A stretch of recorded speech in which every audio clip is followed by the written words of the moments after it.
This happened in 1995 when I was in second grade at Riverside Elementary. Back then, our school was this old brick building from the 1960s with huge windows and a playground that wrapped around the side. The playground equipment was all metal, the kind they don't make anymore because it's supposedly too dangerous. We had these towering slide structures, monkey bars that felt like they reached the sky, and a row of swings with chains that would screech so loud you could hear them from the classrooms. Mrs. Henderson was my teacher that year.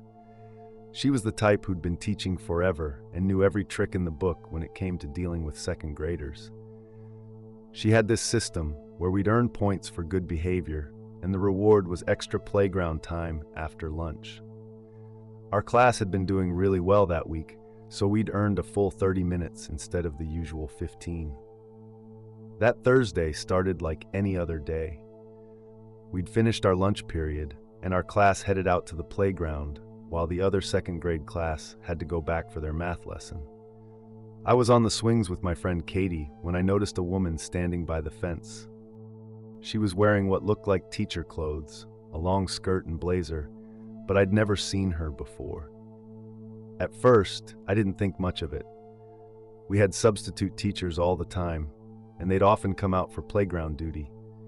She was holding a clipboard and seemed to be watching our class, which wasn't unusual either. The playground monitors always had clipboards with our emergency contact information. After a few minutes of swinging, I noticed the woman walking toward me. She had this smile that didn't quite look right, like when you see someone trying too hard to look friendly in a photo. She called out my name and waved me over. I dragged my feet on the ground to slow the swing, wondering how she knew who I was. When I got closer, she explained that she was covering for the school secretary and had an urgent message from my mom. According to her, my grandmother had fallen and was in the hospital, and my mom needed me to leave school early. Something felt off. My grandmother lived 3 states away, and I'd just talked to her on the phone the night before. She was fine. Plus, Mrs. Henderson had drilled into us that we were never supposed to leave the playground with anyone except her or the regular playground monitors, even if they said they worked at the school. The woman must have noticed my hesitation because she reached into her pocket and pulled out what looked like an office note. But it was different from the usual ones our school used. Those were always bright pink, and this one was white. I told her I needed to check with Mrs. Henderson first. That's when her smile disappeared completely. She grabbed my arm, not hard enough to hurt, but firm enough that I couldn't pull away easily. She said there wasn't time and that my mom was waiting in the office. I started to feel scared, but I remembered what Mrs. Henderson had taught us about stranger danger. I pulled back hard and screamed, as loud as I could, just like we'd practiced in our safety drills. The playground monitor, Mrs. Russell, came running over. The woman immediately let go of my arm and started walking quickly toward the parking lot. Mrs. Russell radioed the office, and within minutes, the principal and our school resource officer were outside. But by then, the woman was gone. They found her clipboard dropped by the fence. It was filled with blank paper, not the official emergency contact sheets the real monitors carried. The police came and took statements from everyone. They found out that she'd tried to enter the school earlier through the front office, claiming she was a substitute teacher. When the secretary asked for her ID, she said she'd left it in her car and would be right back. She never returned to the office. Instead, she must have found another way onto the playground. The police also discovered that 2 other elementary schools in neighboring towns had reported similar incidents that month. They never caught her, but the incident changed everything at our school. They installed new security doors that required key cards to enter. Teachers had to wear ID badges at all times, and parents had to check in through a new video system before being allowed inside. The playground got a higher fence with only 1 entrance, which was always monitored by 2 staff members instead of 1. Mrs. Henderson told us we did the right thing by following our safety rules, but for the rest of that year, I couldn't look at the playground without remembering that fake smile and the way she grabbed my arm.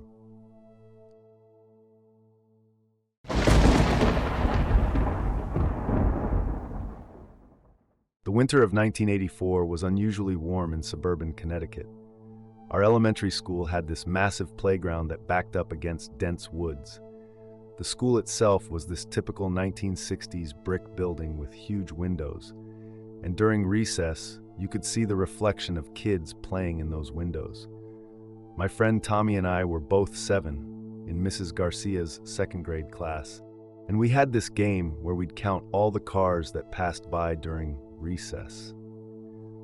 Our playground was separated from the street by a chain-link fence that had these gaps at the bottom where the ground had eroded away. The monkey bars were our favorite spot because they were the tallest thing on the playground, and from up there, we could see everything. We'd climb up and keep track of passing cars in a little notebook Tommy had stolen from his older sister.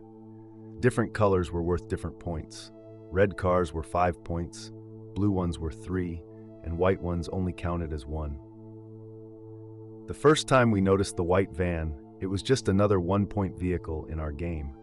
It was one of those windowless cargo vans, the kind plumbers and electricians used. What made it stand out was that it had no company name on the side, just plain white, like someone had spray painted over any logos that might have been there. Tommy noticed it first. He had this weird thing about patterns, and he pointed out that we'd seen the same van 3 times in the past 15 minutes. The next day, we were back at our usual spot on the monkey bars. The van showed up again, driving slowly past the playground. This time, we noticed it had these really dirty license plates, so dirty you couldn't read the numbers. It would drive by, disappear around the corner where the road turned into a dead end, and then come back 5 minutes later. We counted 6 passes that recess period. Tommy suggested we stop counting points and just track the van instead. By Thursday, we'd developed a system. Tommy would time the van's passes with his Casio watch, the one his dad gave him for Christmas, while I drew little arrows in the notebook showing which direction it came from. The van was getting bolder, driving slower each time it passed. Sometimes, it would almost stop completely near the gap in the fence. We noticed the driver would lean forward, like he was trying to look through the fence without being obvious about it.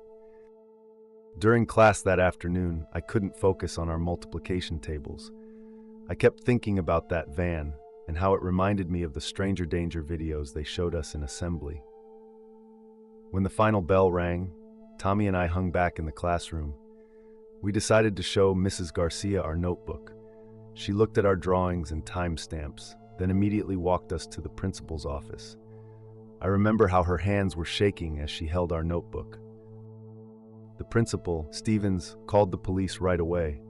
He asked us to describe everything we'd seen, and Tommy showed them his careful notes about the van's timing. The police officers seemed impressed by our record keeping. They asked us questions for what felt like hours, looking at each page of Tommy's notebook. One officer said we were very observant young men. They told us they'd have plainclothes officers watching the playground the next day. The next morning, our parents drove us to school instead of letting us take the bus. During recess, Tommy and I were back on the monkey bars, but this time we knew there were police officers hiding in cars around the neighborhood. Sure enough, the white van appeared right on schedule. It made 2 passes before 3 unmarked police cars suddenly surrounded it. I'll never forget the sound of tires screeching on the pavement and the sight of officers with guns drawn. Later, we learned that the man in the van was wanted in 3 states. The police found rolls of duct tape, rope, and pictures of different playgrounds in his van. There was a special assembly at school where the police chief gave Tommy and me certificates for being junior deputies. But the thing that stuck with me most was what one detective told our parents. If those boys hadn't been playing their car counting game, we might never have caught him. The school installed security cameras the next year, and they put up a much taller fence without any gaps at the bottom. Tommy and I still played our car counting game sometimes, but it wasn't the same. We'd flinch every time we saw a white van, even years later. I ran into Tommy at our high school reunion a few years ago, and he told me he still has that notebook stored away somewhere. Neither of us has ever told our kids about what happened, but we both made sure to teach them to pay attention to their surroundings and trust their instincts when something doesn't feel right.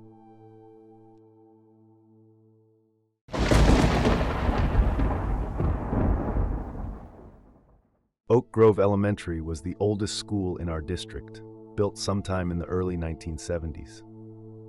By 2003, when I was in kindergarten, the building was showing its age. The playground equipment dated back to the school's opening, a collection of metal structures that had weathered decades of children and Michigan winters. My mom actually attended the same school 20 years earlier and said the playground hadn't changed since her time there. The playground had this massive slide structure, not like the plastic tubes you see nowadays. This was an old-school metal construction, probably 30 feet high, with a spiral slide that wrapped around a central pole. The paint had mostly peeled away, leaving patches of rust exposed. During rainy days, you could smell the metallic scent of oxidation. The school's maintenance guy, Mr. Parker, would occasionally spray paint over the rust spots, but it was like putting a Band-Aid on a broken arm. Our teacher, Miss Thompson, had rules about the slide. We could only go up the stairs one at a time, and we had to wait until the person before us had completely finished sliding before the next person could start. Some of the older kids ignored these rules during their recess, but us kindergartners were usually pretty good about following them. The one rule everyone followed was no sliding when it was wet. The metal would get incredibly slippery, and there had been accidents before. That October, we had an unusually warm week. The metal playground equipment would get hot in the sun, so we'd have to test it with our hands before playing. I noticed something odd about the slide stairs. One of the steps had started pulling away from the support pole. The bolts were loose, and you could feel it wobble slightly when you stepped on it. I mentioned it to Miss Thompson, but she said Mr. Parker had already ordered replacement parts. A few days later, during morning recess, I was climbing the slide stairs. I was wearing my favorite red sneakers with the light-up soles, the ones that would flash when you stepped down hard. About halfway up, I felt something catch on my shoelace. One of the metal steps had developed a jagged edge where it was separating from the support pole, and my lace had gotten tangled in it. I tried to bend down to untie it, but the step was wobbling more than usual. The more I tried to free my shoe, the more the step pulled away from the pole. I could hear the metal groaning. I was too scared to move. I was stuck 15 feet in the air, one foot trapped, standing on a step that felt like it could give way any second. The safety rail on that section had been removed months ago for repairs that never happened, so there was nothing to hold on to except the central pole. I started crying, which attracted the attention of the playground monitor. They had to call the fire department to get me down. The firefighters used their ladder truck and had to cut my shoelace to free me. As they were carrying me down, the step finally broke loose completely, clattering down the metal structure and leaving a gaping hole in the stairs. The sound it made when it hit the ground was like a gunshot. If I had been standing on it when it fell, I would have gone down with it. The incident sparked a massive controversy. The local news got involved, and they discovered that the playground equipment had failed its last 3 safety inspections. The replacement parts Mr. Parker had supposedly ordered were never actually purchased. The school board had been putting off repairs to save money, hoping to eventually replace the entire playground at once. They found maintenance requests dating back 5 years, all marked pending or under review. By spring, the old metal playground was gone, replaced with one of those modern plastic and rubber structures. The new equipment had all sorts of safety features: enclosed slides, impact-absorbing ground cover, rounded edges everywhere.